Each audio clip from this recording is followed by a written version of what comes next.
येत्या 22 जानेवारीला म्हणजेच गुरुवारी आलेली आहेत माघी गणेश जयंती। म्हणजेच हा दिवस आपण गणपती बाप्पांचा जन्मदिवस म्हणून साजरा करत असतो। आता गणपतीचे एकूण 3 अवतार मानले गेले आहेत आणि या तिन्ही अवतारांचे 3 जन्मदिवस जे आहेत ते साजरे केले जातात। पहिला, वैशाख पौर्णिमेला पुष्टीपदी विनायक जन्मदिवस म्हणून आपण साजरा करत असतो। दुसरा म्हणजे भाद्रपद शुक्ल चतुर्थी म्हणजेच श्री गणेश चतुर्थीचा दिवस। आणि तिसरा म्हणजे माघ शुक्ल चतुर्थी म्हणजे श्री गणेश जयंतीचा दिवस हा साजरा करत असतो। ही गणेश जयंती माघ महिन्यामध्ये येते म्हणून तिला माघी गणेश जयंती असे म्हटले जाते। या दिवशी पृथ्वीवर गणपतीच्या लहरी सहस्त्रपटी कार्यरत असतात। त्यामुळे या दिवशी केलेला जप ओम गण गणपती नमः या मंत्राचा तसेच गणपती अथर्व शीर्षाचे पठण अधिक प्रभावी ठरते। गणपती हे विघ्नहर्ता आहेत आणि त्यांच्या जन्मोत्सवाच्या दिवशी त्यांची पूजा केल्याने जीवनातील अडथळे दूर होतात, सर्व कार्य यशस्वी होतात आणि प्रत्येक कामात यश मिळते अशी धार्मिक मान्यता आहे। धार्मिक दृष्टिकोनातून गणेश जयंती हा दिवस अत्यंत महत्त्वाचा आणि शुभ मानला जातो। या दिवशी व्रतासोबतच श्री गणेशाची पूजा, उपासना तसेच काही अत्यंत प्रभावी उपाय आणि सेवा केल्या जातात। आजच्या या व्हिडिओमध्ये मी तुम्हाला एक अतिशय प्रभावी असा उपाय सांगणार आहे। गुरुवारी माघी गणेश जयंतीला तुम्ही उपवास केला नाही तरी चालेल, पण 21 दुर्वांचा हा अत्यंत प्रभावी उपाय नक्की करा। हा उपाय केल्याने आयुष्य एका रात्रीत सोनं होईल अशी श्रद्धा आहे।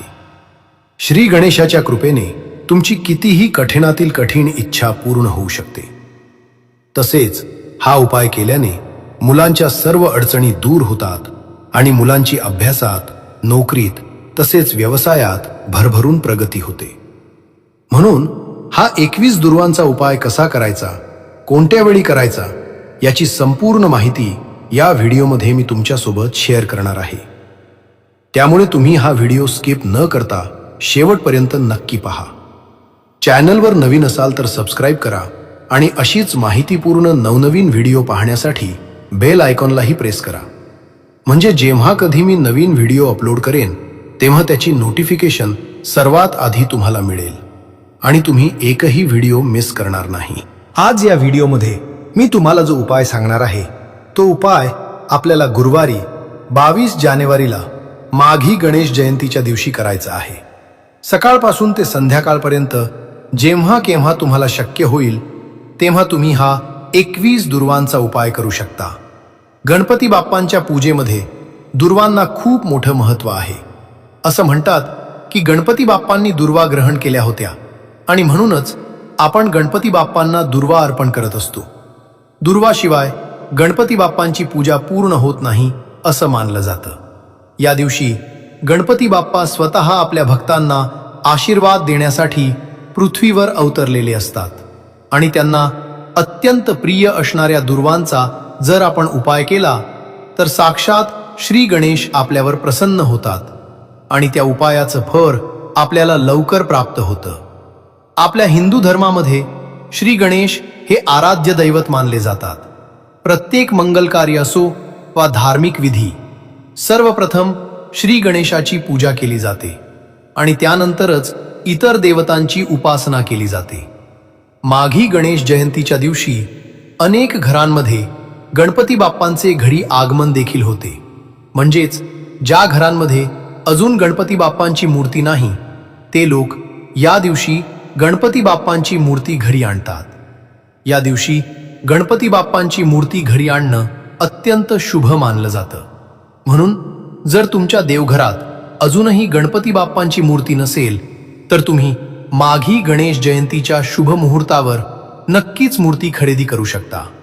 त्याचबरोबर या दिवशी व्रताला अनन्यसाधारण महत्त्व आहे। असं म्हणतात की या दिवशी घरातील किमान एक व्यक्तीने तरी व्रत केलं पाहिजे। या दिवशी व्रत केल्याने प्रत्येक इच्छा पूर्ण होते आणि जीवनात सुखसमृद्धी कायम टिकून राहते। आता मी तुम्हाला जो 21 दुर्वांचा उपाय सांगणार आहे तो उपाय घरातील स्त्री, पुरुष, शिक्षण घेणारी मुलं कुणीही करू शकतात. हा उपाय 100% प्रभावी आहे अशी श्रद्धा मानली जाते. म्हणून प्रत्येकाने हा उपाय नक्की करावा. हा उपाय इच्छापूर्तीचा उपाय आहे. प्रत्येकाच्या मनात काही ना काही इच्छा असतेच, मग ती लहान असो वा मोठी. आपण आपल्या इच्छांसाठी प्रामाणिकपणे मेहनत करतो, कष्ट करतो, पण कधी कधी एवढं सगळं करूनही अपेक्षित यश मिळत नाही. काही वेळा इच्छा पूर्ण होण्याच्या अगदी जवळ येते आणि अचानक अडथळे निर्माण होतात. गणपती बाप्पा हे अडथळे दूर करणारे देव आहेत. म्हणून या दिवशी जर आपण हा 21 दुर्वांचा उपाय केला तर आपली प्रत्येक मनोकामना पूर्ण होऊ शकते. तसेच जर तुमच्यावर कर्ज असेल, तुम्ही कर्जबाजारी असाल, सतत पैशांची अडचण येत असेल, पैसा हातात टिकत नसेल किंवा मेहनत करूनही पैसा येत नसेल, तरीही हा उपाय गुरुवारी माघी गणेश जयंतीला जरूर करा. या उपायामुळे आयुष्यातील सर्व अडचणी, अडथळे, संकटे आणि बाधा दूर होतात. हा उपाय करण्यासाठी गुरुवारी माघी गणेश जयंतीला सकाळी लवकर उठून स्वच्छ स्नान करायचं आहे आणि देवघरातील गणपती बाप्पांची षोडशोपचार पूजा करायची आहे. म्हणजेच गणपती बाप्पांच्या मूर्तीवर अभिषेक करायचा आहे. तुमच्याकडे पंचामृत असेल तर पंचामृताने अभिषेक करा, नसेल तर शुद्ध पाण्याने अभिषेक केला तरी चालेल. अभिषेक करताना सर्वप्रथम देवघरात दिवा लावायचा आहे. त्यानंतर गणपती बाप्पांची मूर्ती तामणात घेऊन सर्वप्रथम हळद कुंकू लावायचं आहे आणि मग अभिषेक करायचा आहे. अभिषेक करत असताना गणपती बाप्पांचे गणपती अथर्वशीर्ष म्हणायचं आहे. मात्र त्याची फलश्रुती म्हणताना अभिषेक करायचा नाही. त्यानंतर मूर्ती स्वच्छ पुसून पाटावर किंवा देवघरात ठेवून हळद, कुंकू, अक्षदा, अष्टगंध लावायचा आहे. गणपती बाप्पांना दुर्वा अर्पण करायच्या आहेत. जास्वंदीचं फूल अर्पण करायचं आहे. धूप, दीप, अगरबत्ती लावून वातावरण प्रसन्न करायचं आहे. अभिषेक करताना एक गोष्ट लक्षात ठेवा, पंचामृत किंवा पाण्यात पांढरे तीळ जरूर टाकायचे आहेत. या दिवशी तिळांना खूप महत्त्व आहे. गणपती बाप्पांच्या पूजेमध्ये तिळांचा वापर करावा. नैवेद्य म्हणून तिळगुळाचा लाडू अर्पण करणे फार शुभ मानले जाते. जर तुमच्या देवघरात गणपती बाप्पांची मूर्ती नसेल तर फोटो स्वच्छ पुसून त्याची पूजा करू शकता. शक्य असल्यास हा उपाय गणपती मंदिरात जाऊन करा, पण गर्दीमुळे शक्य नसेल तर घरीही श्रद्धेने करू शकता. उपायासाठी 21 दुर्वा लागतील. 3 दल किंवा 5 दल असलेल्या दुर्वांची एक जोडी तयार करायची आणि अशा 21 जोड्या तयार करायच्या. या दुर्वा उजव्या हातात घ्यायच्या, शेंडा पुढील बाजूला ठेवायचा आणि गणपती बाप्पांसमोर आसन घेऊन बसायचं आहे. दुर्वा हातात धरून ऋणमोचक स्तोत्राचं पठण करायचं आहे. हे स्तोत्र अत्यंत प्रभावी मानलं जातं. पठण झाल्यानंतर त्या 21 दुर्वांच्या जोड्यांचा हार तयार करून तो गणपती बाप्पांना अर्पण करायचा आहे. मूर्ती छोटी असेल तर समोर ठेवायचा, फोटो असेल तर फोटोला घालायचा. शक्य असल्यास हा हार नंतर मंदिरात जाऊनही अर्पण करू शकता. पुढचा उपाय खास मुलांसाठी आहे. मुलं मोठी असतील तर त्यांच्याकडूनच हा उपाय करून घ्या. लहान असतील तर आई वडिलांनी करावा. पूजेनंतर अभिषेकाचं तीर्थ मुलांना 1 चमचा तरी पाजायचं आहे. गणपती बाप्पा हे बुद्धीचे देव आहेत आणि हे तीर्थ मुलांच्या बुद्धीला तेजस्वी करतं अशी श्रद्धा आहे. यासाठीही 21 दुर्वा घ्यायच्या, मुलांच्या हातात द्यायच्या आणि 11 वेळा गणपती अथर्वशीर्ष म्हणायला सांगायचं आहे. शक्य नसेल तर आई वडिलांनी स्वतः म्हणावं आणि मुलांच्या प्रगतीसाठी मनोभावे प्रार्थना करावी.